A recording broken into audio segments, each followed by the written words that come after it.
Good afternoon, everyone. Welcome. Phones off, please. Welcome to the annual Herbert L. Bernstein Memorial Lecture in Comparative Law. This lecture series celebrates the life's work of Professor Bernstein, who was a wonderful teacher, colleague, and scholar at Duke Law School for 17 years before he passed away in 2001. Professor Bernstein was born in Hamburg, Germany, and had a frightening boyhood during World War II and thereafter. He was educated at the University of Hamburg and eventually came to the United States in 1962 to study at the University of Michigan. He then taught at the universities of Hamburg, Berkeley, and Southampton before coming to Duke in 1984.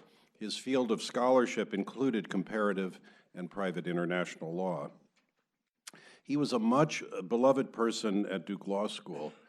I did not know him, we didn't overlap, but I have heard from alumni and from faculty colleagues that he was so admired by students and faculty alike, and he had a profound effect on all who were fortunate enough to come to know him. We are delighted to have Professor Bernstein's wife, Mrs.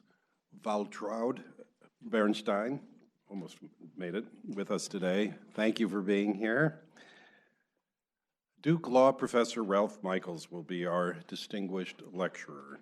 It is rare that we ask one of our own to deliver a named lecture, and it is a singular mark of the respect in which Professor Michaels is held. H. Jefferson Powell will introduce Professor Michaels. Professor Powell can do almost anything, and so this introduction shouldn't tax him over much, I don't think. He's one of the leading constitutional law and history scholars of our time. He's a wonderful teacher, and he's also been in and out of the government in very important positions in the Department of Justice. His most recent book is entitled Targeting Americans, the Constitutionality of the U.S. Drone War. Professor Powell.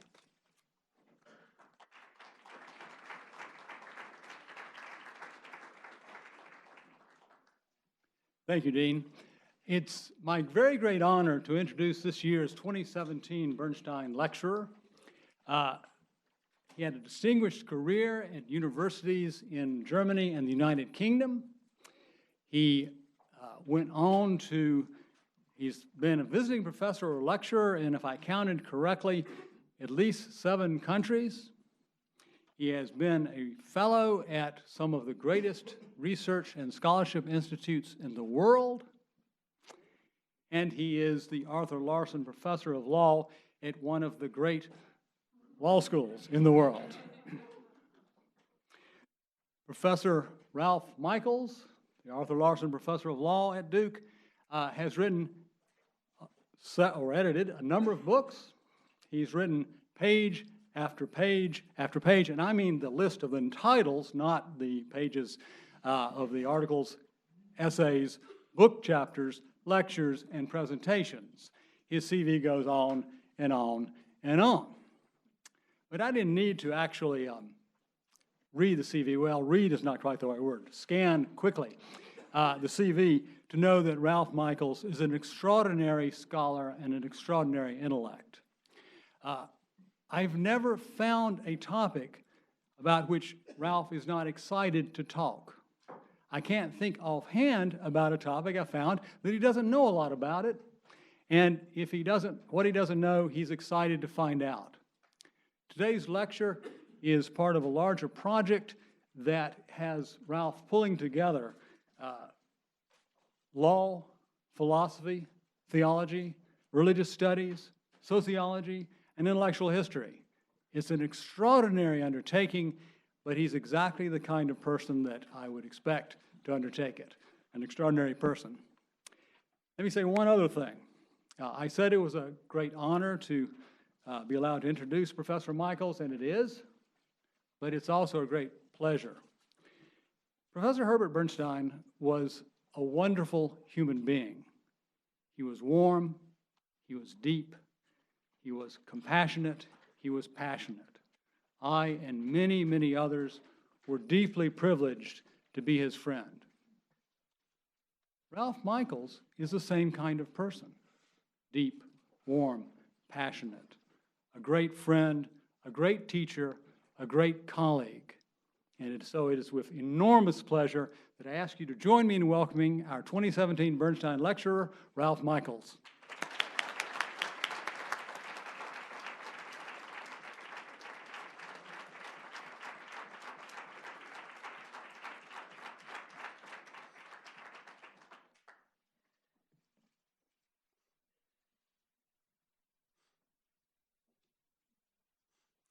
This is the safest way to set up expectations that can only be disappointed. Dean Levy, Professor Powell, dear Waltraud, dear Duke Law School community, ladies and gentlemen, it's an extraordinary, undeserved, and pleasant honor to give this year's Bernstein lecture in comparative law. It's also a personal privilege. I also never met Herbert Bernstein. Now, of course, I met his spirit here at Duke. His friends became my friends, I think in part because they liked to come to the same office door as they had before. And indeed, although I teach some of his courses, and although my own history does not match his closely, my father's does. Both originate from Hamburg. Both had fathers troubled and indeed under threat by the Nuremberg laws. Both sent away from Hamburg during the war in order to avoid the destruction. And both grew up later with a keen interest in Germany's history of fascism and indeed anti-Semitism. Those dark times of anti-Semitism in Germany are today frequently invoked in the context of Islam and Muslims, though with strange variations. Some view Muslims as the new, especially radical Islam, as the new Nazis, brutal in their anti-Semitism and desire to kill. Others see them as the victims of something quite analogous to anti-Semitism as it existed before. My topic today concerns both of these aspects, viewed in the problem that I call here burqa bans, the ban on face veils or entire veils. Those are exceedingly strange from a US perspective. Our neighbor Canada in the north had its discussion whether you could wear such a face veil when you take the pledge of citizenship. But here, the idea of banning face veils would seem quite extraordinary and odd. I hope in the end to suggest that the parallels are closer than we might think. But I want to focus in my analysis today on Europe, where such bans exist in numerous countries and where they have generated numerous discussions, both political and academic. Many of those discussions concern human rights, especially women's rights and non-discrimination on the one hand, religious rights of freedom and non-discrimination on the other. And my focus is slightly different. I try to focus on these bans from the perspective of what I call post-secular comparative law. Post-secular comparative law, as I propose it elsewhere, suggests to broaden our view of comparative law beyond the views of national legal systems, as we generally do, and view also religious laws as objects of comparative law. In the consequence, we can observe the ways in which state law constructs religion and religious laws, but we can also see how in this constructing process, in turn, the Western state, the seemingly secular state, is constructed in a way that is richer and more interesting than what we might see otherwise. It's with this particular perspective that I propose to look at the clash between state law and religious law that is reflected in what I call burqa bans. Burqa bans are the third row, you could say, of regulation of Islamic clothing in the 20th and 21st century. A first row largely concerned the non-Western world. With modernization of the Islamic world came the desire to secularize in a Western modern way, and that meant getting rid of Islamic dresses. Turkey, with its ban on headscarves, is the most famous example, but a vast majority of countries acted in such a way to abolish Islamic headdress. Western countries were concerned with such dresses in the colonies, but largely unconcerned with them in their home countries, largely because those were not felt as a threat. And indeed, this old liberal secular perspective still comes through when then President Obama, in his 2009 speech in Cairo, suggested, and I quote, "It is important for Western countries to avoid impeding Muslim citizens from practicing religion as they see fit, for instance, by dictating what clothes a Muslim woman should wear." Swedish Minister of Justice, at the time representative of the European Union, made a similar quote, and so did the Council of Europe through various institutions. At that time, of course, already the issue of such dress had reached both the Islamic world and the Western world.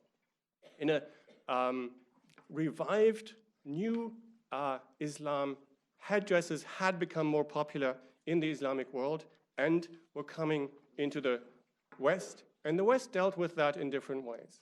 In the late 1980s, both in England and in France, we see affairs where students are banned from wearing a face veil in school. And whereas England deals with this in a typical English way of leaving decisions to the schools, in France, the subsequent so-called affaire foulard, the headscarf affair, leads to legislation, leads to a ban on headscarves in schools that is subsequently upheld by the European Court of Human Rights. That concerns the issue of headscarves, and the issue of headscarves is still in discussion. But the third row that I see is the ban on face veils, often called burqa bans. Face veils come in various forms. The more frequent face veil in the Western world is actually the niqab, a face veil that leaves the eyes open, not so much the burqa, an integral whole body clothing that keeps a grid before the eyes. A more proper way could be niqab bans than burqa bans. It's not surprising, it's not a coincidence that these are called burqa bans, because the burqa and the face veil came into the Western attention and concern very strongly with the Taliban regime in Afghanistan. So it was viewed very strongly from the beginning in relation to a regime that was viewed as a brutal terrorist reactionary regime. And it is that particular vision of Islam and its dress codes that is rejected often in these bans. And that's why I think it is proper to call these bans burqa bans, even though, of course, they go wider than that. Like in headscarves, so in face veils, France led the way for national legislations. In 2008, a Moroccan woman, wife to a French citizen, was denied citizenship because she refused to give up her niqab, and that was held sufficient reason to not grant her citizenship in France. The Conseil d'État, the highest court in administrative matters, upheld the refusal, arguing that it was incompatible with key values of French society, and she therefore did not satisfy the condition of assimilation required for citizenship. The following year, the legislature in France set up a commission, the Girin Commission, to research what should be done about face veils in France. The commission held a vast number of interviews, many of those with philosophers, as is typical in France, and came indeed to three conclusions. First, there should be intense Republican education to educate especially girls and women about their rights. Second, there should be measures to protect women. And thirdly, face veils should be banned. Indeed, France legislated such a face veil in 2010 that provides for modest fines for women who wear such face veils and for more significant fines for men who force women to wear such veils. And indeed, the act is occasionally enforced, as far as I know, only against women so far. At the time, this may have looked like a French eccentricity, very specific, typical French overreaching. But we find that other countries followed suit. In Belgium, some municipalities had banned face veils since the earlier 2000s. In 2011, the Belgian legislature almost copied the French legislation together with its materials and enacted its own ban on face veils, also fining women, strangely, without fines for those who force them to wear such veils. And now this has become a trend in all across Europe. The Dutch parliament recently voted for a ban on face veils in certain public places. The ban is likely to become law if Geert Wilders is elected next week. He has promised to push for a complete ban. The Austrian government has declared its desire to introduce a ban on face veils that should come into force in July. In Switzerland, one canton, Ticino, changed its constitution in 2013 to ban the veiling of faces in public places. Parliament has voted to enter a similar change to the constitution, which is unlikely to succeed through the regular process but could succeed through a referendum. Bulgaria recently legislated that face veils may not be worn in the institutions of Bulgaria's central and local administration, schools, and other such places. A bill in Estonia was directed specifically against burqas and niqabs and has since been generalized, but still has the same impetus, presumably. And in Germany, same is true in Latvia. And in Germany, to many people's surprise, Chancellor Merkel recently said that face veils should be banned to the extent that's compatible with the law. And indeed, we have a legislative proposal for such bans for public servants and for soldiers. Not surprisingly, such bans have been attacked and discussed in courts. The highest courts in France and Belgium both upheld such bans. The German Constitutional Court has not yet dealt with them, although its case law on headscarves suggests that a general ban might be problematic. The Spanish Supreme Court held differently and decided that a general burqa ban was not in compliance with the Spanish Constitution. And the issue reached the European Court of Human Rights.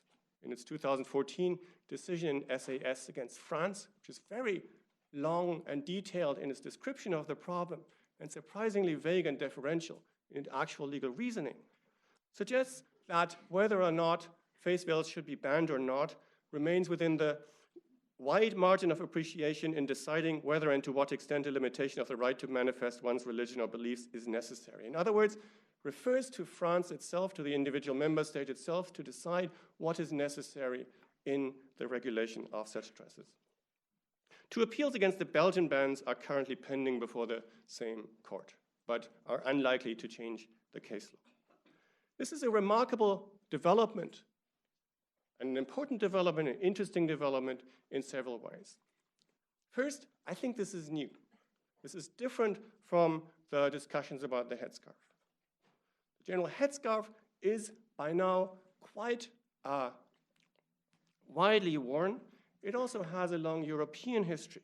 It has lost some of its exotic element. It is still an issue in the law, but it does not raise the same concerns in Western societies. The face veil is of great concern, it appears, to many people in Europe. Not seeing the eyes, the face of a person seems to make many people meander between a feeling of exotic excitement and fear and concern. And indeed, we find that in the Muslim world, headscarves are largely tolerated or even required, whereas face veils are banned in several Muslim-majority countries for much of the same reasons. And we see plaintiffs in headscarf cases argue quite strongly that they wear the headscarf as something almost banal and unimportant and quite different from the face veil, which it seems they accept to be dangerous. Second, face veils are now quite widespread. When the Court of Human Rights decided its case in 2014, we're still concerned to say when the court said there was no consensus about among the member states, and the dissenting vote pointed out that there was almost such consensus, because of 47 member states, 45 had no such ban. That can no longer be said. As I said, we have a number of countries now banning face veils, and the tendency seems to be to have more of those. Thirdly, the bans are in large extents symbolic. It is quite puzzling that none of the governments issuing such a ban has apparently found it necessary to find out how many women actually wear such a face veil.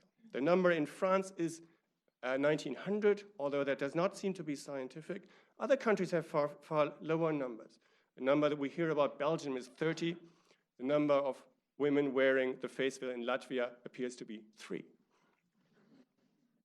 In that sense, this becomes, of course, intrusive for the women that are affected, but at the same time, the fact that legislators spend so much time and energy on it demonstrates how symbolic this type of legislation is, how much it talks to the identity of the state, rather than in actual current problem that needs to be regulated. And it's with those identity concerns that I want to analyze such burqa bans. So first I want to focus on what exactly is being constructed here through the law. How does the law construct the face veil as such and Islam and the relation, or Islamic law and the relation between the two? From the beginning, there's a problem in regulating face veils. On the one hand, they are viewed as being about some kind of particularly dangerous Islam. If they were not, they would not have to be regulated. On the other hand, if they are viewed as something religious, they come under the specific protections of human rights law. So the way that legislators deal with this problem is, in a sense, threefold. First, it is said the veil is not religious, but it is cultural. It is pointed out that the veil predates Islam, that it exists in other religions as well, and indeed exists outside of religions altogether, and as cultural, deserves less protection than a religious dress code would deserve. Another explanation is that, yes, the face veil is about Islam, but it is about a particular kind of Islam. It is about radical Islam, about some kind of terrorist Islam. The Giron report links the face veil with Salafism, which it calls radical and militant, a threat to the Western state. And so in this sense, then, it is no longer harmlessly cultural, but quite the opposite. It is dangerously political and radical, but still not specifically religious and therefore worthy of protection. And the third conception of the face veil is indeed religious, but religious in an untypical, privatized way. It is pointed out that the vast majority of Islamic scholars do not consider face veils to be required by Islam. And for that reason, the decision to wear a face veil is a personal one, out of personal faith, personal decisions, but, so it is thought, not one required by Islam. These three conceptions are not completely off. They're not completely wrong. But they're also not really correct. And they represent, I think that's what makes them interesting and useful, a particular way in which the Western state constructs the object that it regulates. So it is true that face veils predate Islam, although the modern revival, of course, seems to be a specific development within the Islamic world. It's also true that they exist in other religions and cultures. It is also true that in many countries, face veils are indeed viewed as symbols of a type of radical Islam that questions the supremacy of the state. This is the reason, openly admitted, why many Muslim majority countries ban face veils. But, of course, underlying the idea that it shows something to demonstrate that face veils are cultural or political is the idea that that makes them different from religion. We can show that they are cultural or political. We thereby show that they are not religious. That rests on a specific idea of what religion is. It's an idea of Christianity. It's an idea of a religion that leaves the political to the state and the cultural to private conduct and remains confined in what itself regulates. It is not a workable distinction for Islam, where these distinctions between religion, politics, and culture simply cannot be made with the same sensibility. In other words, Islam is constructed, secularized, or made safer through a way of equating it more to Christianity. The second point may be even more important. The dichotomy between religion and choice. The idea that if it can be demonstrated that Islam does not require a woman to wear a face veil, is thereby shown that wearing the face veil is a personal decision that is not a religious decision. We can think of such religions that order through commands and leave within those commands free to each individual how they conduct their lives. A certain idea of Catholicism is like that. But a wide conception of Islam, at least, is different from that. It requires the individual faithful to determine what specifically Islam requires from them in their personal conduct. So yes, it may be true that many experts, the majority of experts perhaps in Islam, say that the face veil is not required by Islam, but those are expert views. They are not directly binding on the individual. And so the dichotomy that is being made between an official position of the religion, perhaps measured by a majority, as the Gérin report does, and individual choice, is not a dichotomy that makes sense from the perspective of a religious law that is interpreted and lived specifically by each individual who believes. So we see then a curious construction of the object here, of the question of religion. Construes religion as necessarily separate from both culture and politics. And it construes it as being either a requirement or an individual choice, but not really both. Those are distinctions not just made from Christianity, they're also distinctions that are characteristic of the modern liberal state. It's the modern liberal state that leaves to law questions of law and factors out questions of culture, which are left to individuals, and leaves out politics to a political discourse that is not confined by the law. And it is liberal Western law that holds certain minimal regulatory commands, but leaves within those free for each individual to determine what's right and what's wrong for them without giving further requirements from the state. In other words, the model here that is viewed of a religion that can be tolerated is one that resembles not just Christianity, but indeed resembles the Western secular state. It's the Western secular state that I want to focus on now. How does the state construct itself through the ban on face veils? We see essentially three types of justification for such bans. The first type of such justification concerns women's rights and non-discrimination against women. Some of the arguments in legislative discussions are delightfully amusing, as when the Belgian member of parliament suggests burqas are really bad for a woman's vitamin D deficiency.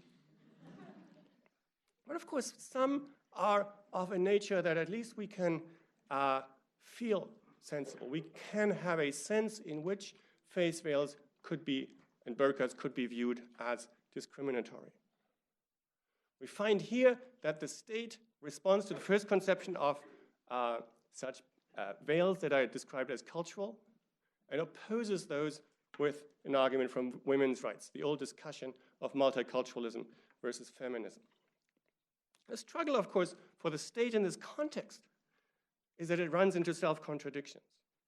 In order to protect women from a religious dress code, the Western state imposes a separate dress code on them. Conservative Islam tells women to wear a certain piece of clothing. The liberal state tells them to take that piece off. Between the Islamic duty to dress and the Western duty to undress, the idea that what is being protected is women's freedom becomes hard to maintain. I'll come back to this in the end of my presentation. A second set of justifications for such bans concerns the political nature of the veil. The political conception of the face veil and the response concerns security concerns. Niqab and burqa are frequently named as security risks. They can be used to conceal bombs and weapons. They do not allow for identification. And they are viewed as representative of certain evil and dangerous forces. When such security risks are concrete, Western states have long held such bans to be justifiable. Identification needs in cases of traffic control or in confrontation in court for witnesses have concerned courts for a long time. They create often difficult balancing problems, also the search for alternative solutions, but they have widely been viewed as justifying restrictions on the freedom to conceal one's face. The problem becomes a general ban on burqas, on security concerns.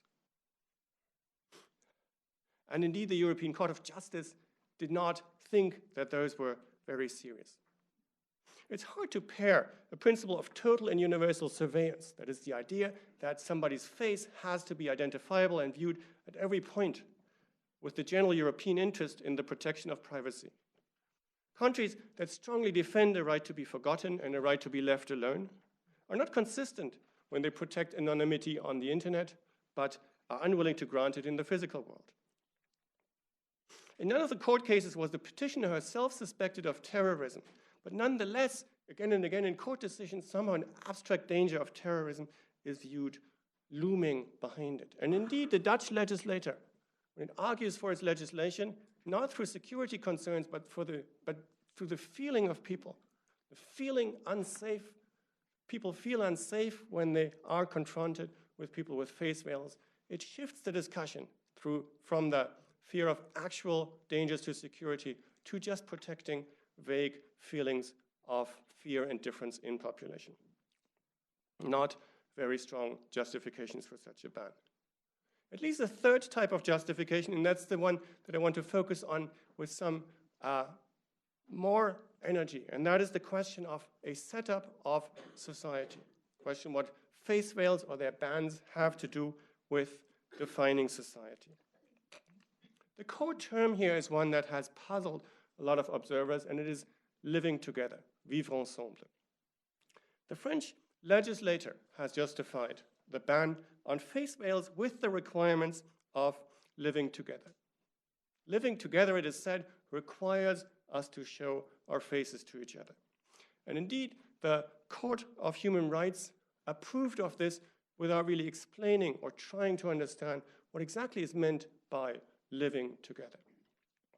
As a consequence, there's deep puzzlement, I think, in the legal community about what exactly living together is, where it can be situated in the law, and what its content and structure are. Taken literally, the argument from living together makes no sense whatsoever. Of course we can live together with people who are not showing their face. Worse, a ban on face veils may make it impossible to live together with these people.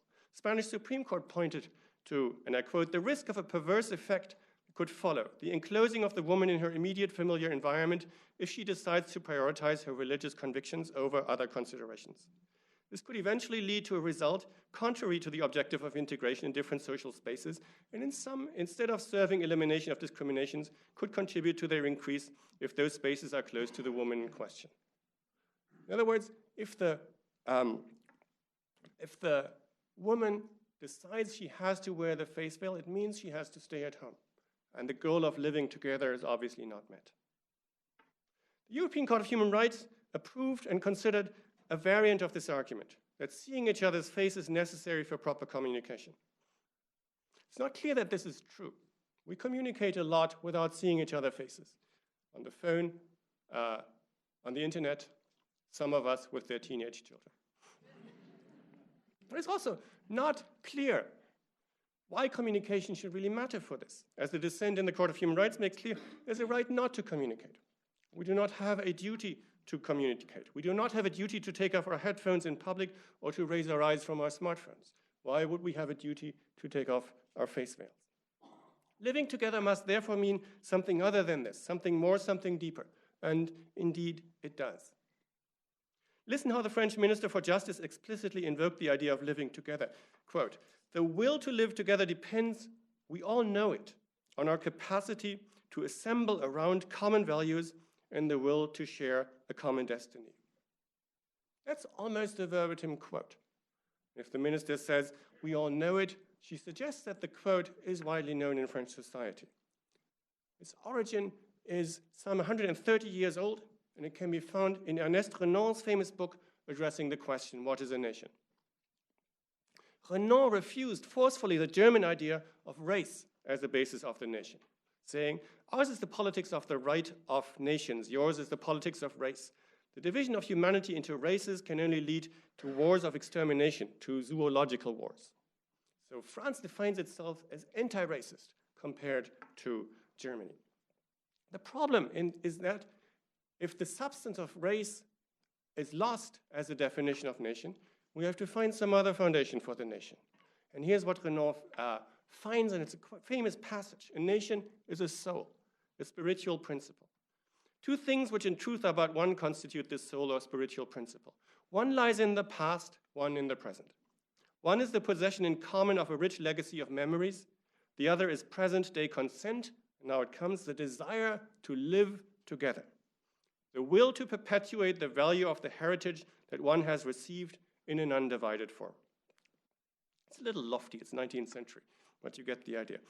The desire to live together is then no less than the constitution of the nation. That's what we're speaking about here. It's less stable than race. And so it must be expressed every day. Renan speaks elsewhere of the daily plebiscite that constitutes the nation. But why would we think that the woman in a niqab does not share this desire to live together? In order to understand this, it makes sense to look at Renan in a broader context, or rather to look at the text in the context of Renan's broader work. Although the text on the nation does not deal with religion, much of his other writing did. Renan had been brought up religiously and then found religion to be wanting and found a keen interest in science. And so took a deeply scientific approach also to the study of religion. He rose to fame with a book on the life of Jesus that was unsurprisingly controversial because it presented Jesus as a historical, not a theological object of study. His approach to other religions was similarly scientific. He sets out to prove that Judaism is a religion, but a religion not based on ethnicity, but instead on conviction and indeed conversion. And he writes on Islam, and he's more critical of Islam.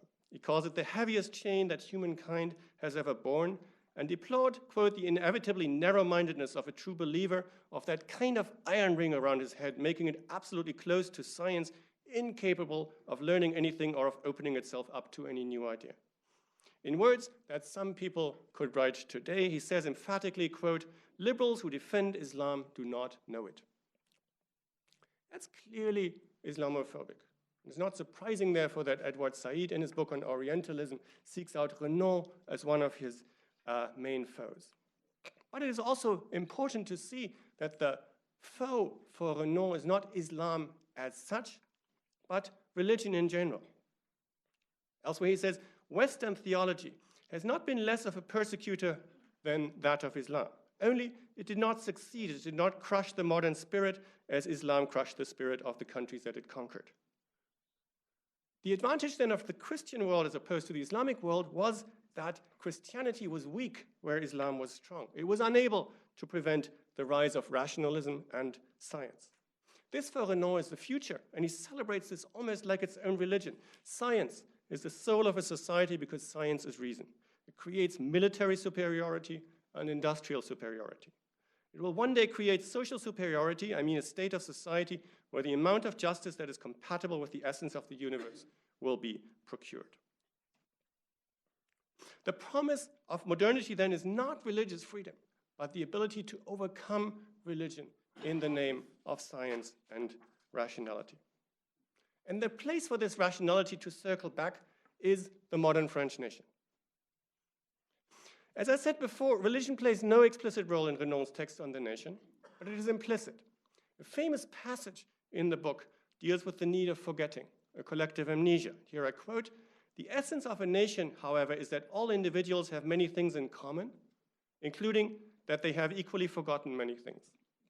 No French citizen knows whether he is Burgundian, Allan, Taifal, or Visigoth. Every French citizen has to have forgotten St. Bartholomew's Night or the 13th century massacres in the Midi." The odd formulation here, has to have forgotten, points to peculiarity that Benedict Anderson emphasizes in his book on nationalism, on imagined communities. These events are not really forgotten. They're actually remembered, recalled, in order to be forgotten, or rather, in order to be left behind. It becomes a part of the identity of the French nation to leave behind these events. Now, what are these events? St. Bartholomew's Night was a massacre committed by Catholic mob violence against the Huguenots. The Midi massacres describes the campaign by Pope Innocent III against the local Christian Gnostic revival movement. Both of those, in other words, were brutal interreligious attacks. Anderson suggests to us that Renan falsely implies the people involved as French, when in reality their identity at the time was grounded more in religion than in their common nationality. But I think a better reading would suggest that Renan views them exactly not as French and sees that as a reason for the violent attacks. It's precisely in order to be French that we have to have forgotten those inter-religious fights, because they rest on pre-national, pre-French identities that we now, in the age of reason, no longer espouse. Viewed like this, now I suggest we can finally draw the connection between living together and the ban on the face veil. Remember that Renan's desire to live together does not come without condition. It is not empty. It requires, as he calls it, present-day consent. And the consent, in turn, is consent to the common, rich legacy of memories, to have suffered, enjoyed, and hoped together, as he said. Participating in a nation requires saying yes to this common legacy. He praises the Jews because they have assimilated to different nations in harmony with diverse national units. In theory, under this approach, Muslims could do the same, but they would have to consent to have forgotten St. Bartholomew, and that means to leave behind the primacy of a religious identity as a prior. The Muslim woman who wears a niqab from this perspective is viewed to refuse this particular consent. She refuses to leave her religious identity behind and thereby does not consent to this particular conception, particular French conception of living together. So we've seen that living together is not a mere way of life, a social fact. Living together is a deep concept. Its function is to constitute the nation state every day. Its form is that of consent, a communicative act. Its content is the agreement to share in the concrete French past and in the future following from that past. And its substance is the very rationalism that left religious particularity behind. The Jew, the Christian, the secular Muslim can agree to that. The Muslim in niqab cannot, or so at least the implication in this statute. Because what's remarkable in the statute is that it turns this political requirement of a daily plebiscite into a legal requirement. Renan himself did not go this far. He was indeed influential on the French idea of laïcité, the separation of state and religion in France, but he saw its obligations largely lying on the church as an institution that had to accept the primacy of the French state. The modern legislator goes further and imposes that obligation on each individual, on the citizens of the French nation. To have the French Minister of Justice again quote, "This living together necessarily encompasses a refusal to withdraw to oneself, a refusal to reject the other, which sustains communitarianism." A no word in the French discourse. Living together supposes acceptance of the gaze of the other. So the push here of this living together becomes much stronger than it was in Renan's time, and it becomes legalized. It becomes a legal requirement. I've explained that the French burqa ban is quintessentially French. It rests not on generalizable ideas about the liberal state, freedom of religion, etc. It rests on a particular quintessentially French idea. And so we should think in comparative law that this could not travel, should not travel. Indeed, to some extent, that's true. Some of this argument has not been accepted in other countries. The Spanish Supreme Court, to come back to that, says, and I quote, "The argument that the burqa disturbs our Western culture lacks convincing demonstration." And more importantly, it says, even if there were a friction, it would be the task of the state to, quote, "reconcile the interests of the diverse groups and guarantee the respect to all faiths." Religious plurality, it suggests, is a part of the Spanish public order, not its enemy. In Germany, the decision by the European Court of Human Rights has been received in a similar way. An expert opinion for the German parliament comes to a similar result as the Spanish court. Living together requires the state to be neutral as between faiths and not to minimize the expressions of certain faiths. And the argument has been unsuccessful in other countries as well. The English government, and here I quote from something earlier this year, "sees no need for measures restricting what people can wear in public places. We support the rights of individuals in keeping with Britain's traditions of freedom and fairness." But then when we look broader, we see that the non-traveling is not as severe. First, we see that the Belgian legislature rested its own ban almost entirely on the same justifications as the French legislation. And this seems quite a stretch, actually, for Belgian society. Belgium as a country has far less of the cohesion that Renan celebrates and requires. It is certainly not a country in which people have left their regional identities behind in favor of the nation. So living together here becomes something of a facile import in order to support a ban that it cannot really carry in the Belgian context. And then, of course, we see that other countries banning face veils rest on other justifications. In Germany, we still find a curious primacy for Christian values, which are translated into secular values. If the state prioritizes symbols of Christianity over those of other religions, it does so somewhat implausibly with the argument that these symbols now represent Western secular values. In other words, they're no longer Christian, they're somehow about something else. Something that, by the way, also the Christian church in Europe has opposed. The idea of the crucifix as just some decoration on the wall. And of course, even in England, we've seen proposals for face veil bans. UKIP made much of its fame through demanding such a ban. A Tory MP introduced a bill that would have banned it in 2010. And polls suggest that 2/3 of English would favor such a ban. So the Britain's tradition of freedom and fairness has become, in this definition at least, something of a minority. So that relativizes to some extent the argument that I made earlier. I suggested that the French ban on face veils rests on peculiarly specific French characteristics. At the same time, we see that those reflect broader anxieties in the Western liberal state, that confronted with the exotic, the other, the face veil responds in a way that tries to reconstitute its own substantive identity and foundation, and does so through law and legal regulation. I want to make two more general remarks at the end. The first concerns the relation between state law and religious law. That relation we should think should normally be an asymmetric one. Liberal state law is general, religious law is particular. Liberal state law is liberal, freedom enhancing, religious law would be constricting. Liberal state law would stand over and above religious law. The analysis shows that the asymmetry does not really hold.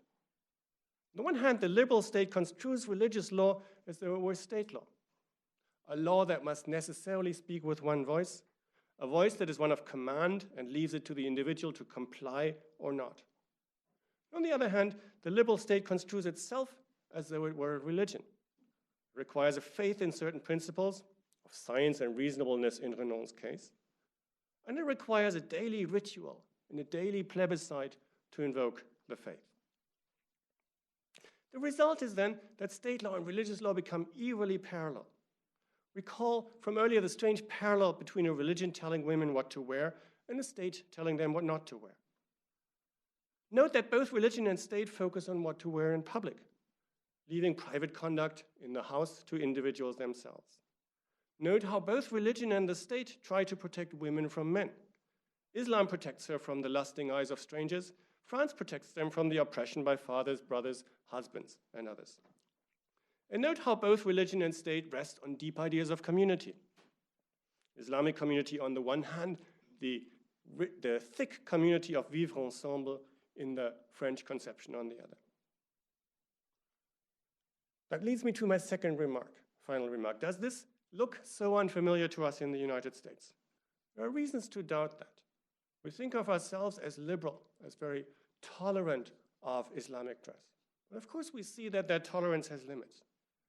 Europe may ban Muslim garb, but the United States, under Trump, starts banning Muslims altogether. Like Europe, the United States invokes a fight against radical Islam, but the prime object of our regulations become the victims of that perceived radical Islam. Suppressed women in the European conception, refugees in the United States. Just as France defends its face veil ban with the argument that it affects only a small number of Muslims. So the Trump administration suggests this travel ban is not intrusive because it concerns, and not discriminatory on the basis of religion, because it concerns only a small percentage of Muslims in the world. Where the European legislator invokes a total surveillance through being able to view the face at every place. It's not so different from the extreme vetting that we've been promised Islamic refugees and visitors would be subjected to. Another equivalent in the United States to Renan's daily plebiscite is not just the daily pledge of allegiance as a kind of daily confirmation of belonging to the nation, but also the president's rather illiberal insistence that he only wants people in the United States who, and I quote, love the United States. You have to say yes in a very substantive form here in order to benefit. In the end, then, I think discussions about burqa bans are indeed very instructive. They show us little about Islam, and they show us little about the fate of women. They show us a lot about the Western state and the way in which it uses its law to create or to recreate its own identity. That identity is much more tied to its own religious and anti-religious history than many of us dare or want to realize. Discussions on face veils help to unveil this identity. I believe that they're tremendously helpful to all of us. Thank you very much.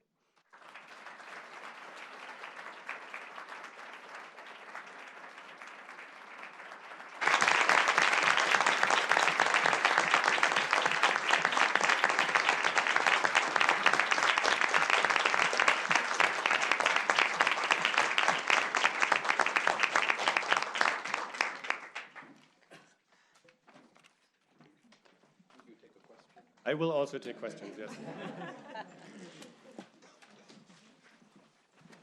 If there are any. Yeah. So have there been other examples where France has decided that a certain religious group did not fit the collective sort of thought process of France in the post-war world, since 1945 at least? That's a broad discussion. We had for some time, and I'm not an expert on those broader questions, we had for some time concerns that Christianity was prioritized over other religions. So we had bans on Islamic garbs, we had bans on Jewish garbs in school, but not so much on crucifixes. Generally, the idea in France is strong that at least the school system educates you and introduces you to being a Republican citizen. And that means in the French idea that it has to stay largely free from religion. We don't have classes in religion, education in religion in school, unlike in Germany where we have that. And so I would say for a long time, the principle of laïcité really tried not to make too many differences between different religions in France. It was introduced in particular in response to the Catholic Church in France, which still has an important role in society, but not so much in the law. But it's being tested at the moment in its confrontation with Islam. So I think the concerns at the moment, the cases of actual conflict concern disproportionately Islam. Yeah. Discussion about the normative statements that these bans make, Yes. and the various justifications thereof, and attempts to apply critical race theory framework to the discussion around it. So the critical race theory would suggest that all laws and rights are indeterminate and they vary based on the underlying political climate and the power structure that exists in the country. Through this framework, these bans would represent an instrument of social, cultural, political and religious domination. Accepting this premise, the mainstreaming of these ideals becomes even more concerning, particularly given its apolitical and irreligious nature.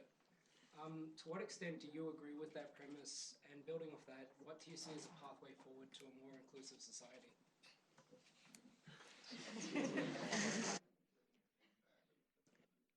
So I agree with much of the premises.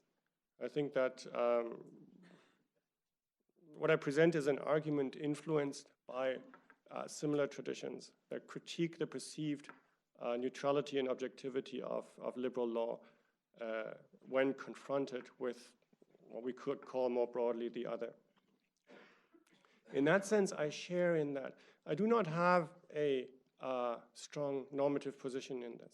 or at least this particular lecture, is very much not about that. It's trying to analyze and identify and not to demonstrate a path forward. My sense is it's not so necessary and not so helpful to ban face veils, especially in the Western state. It seems to me to have to do more harm than good. But where I'm interested is less in the normative conclusions of, and I think integration, tolerance, recognition, pluralism, all of those would require much, much more than banning face veils. If we think we have problems, we do have problems, then this does not seem to be a very helpful way to address those. But my interest here is not so much in the normative ways in which we order, structure, enable society and plurality, but really in the prior state to realize how anxious, how insecure, and how in need of its own reconstitution the Western liberal state through its law actually is. I take that as an analytical starting point from which then one could think further. But I think that the position that we sometimes have to say, what should what should the state do in order to promote pluralism and freedom and those things, presumes a state that is capable of all these things. And I think the state in its own positionality is not necessarily capable of doing all these things. Yeah. I really enjoyed your presentation. I was kind of struck by the idea of living together as a French identity when so much of the history of France's treatment of immigrant communities has, relied on ghettoization. But what I wanted to ask more so was, do you see any scope for this concept being used in a broader sense in the European Court of Human Rights and taking on, having legal purchase, for example, whether it's immigrant groups or, in the case of disability rights, in looking for greater protection for economic and social rights, for example, around housing or education, and the idea of living together being used in those areas as well? So that's a number of questions. On the first, the idea that France is not actually defined by living together because it has these ghettos, I think that is true, but the ideal of France has always been one of assimilation. We see that in the different ways in which the French and the English, and I'm simplifying, ran their colonies. The French idea was one of assimilating the colonies to turn people there more French. The English idea was to leave everyone to their own values, with the consequence that we see that within Europe now. The French idea is still strongly to integrate, assimilate others, whereas the English idea of letting everyone live by their own terms means that we have more tolerance for somewhat separate Islamic communities in places like Birmingham. I think that the idea of, what I try to suggest is the idea of living together is a specific French idea. It's not a European idea. The Court of Human Rights defers to France for its definition of living together. And if anything, I would like to make the argument that Belgium cannot rely on the same idea before the Court of Human Rights because it's not credible, because it does not fit the Belgian history and the Belgian identity. So they do not provide the same kind of justification, whether that justification is a good one or not, as would France. I think living together is a fascinating concept in the kind of social contract that it builds up. And in the way in which it plays out now, it becomes a deeply problematic one. The way in which it's instrumentalized in France for these face veil bans is a problematic one. And in that sense, I'm not sure that this is an idea that's very promising for social and economic rights and the like. I sympathize with the non-racial, non-racist, non-essential definition of the nation in opposition to the old German idea of the nation there. But I'm not sure that the Renault idea of the 19th century is really the way forward for the pluralist society of the 21st century. Thank you, Ralph. Great living together. Thank you.